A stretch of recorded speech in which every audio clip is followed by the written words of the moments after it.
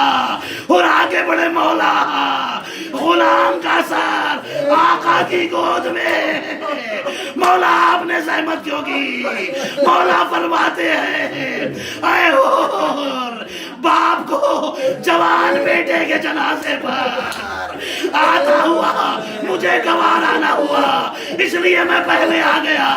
میں کہوں گا مولا حر کے جوان بیٹے کے جنازے پر آپ پہنچ گئے, جوان قبر گھوڑے سے گرے گا, کون آپ کو سہارا دے گا؟ ہائے میرا مولا آواز دے رہا ہوگا, اینا اینا یا بنیا.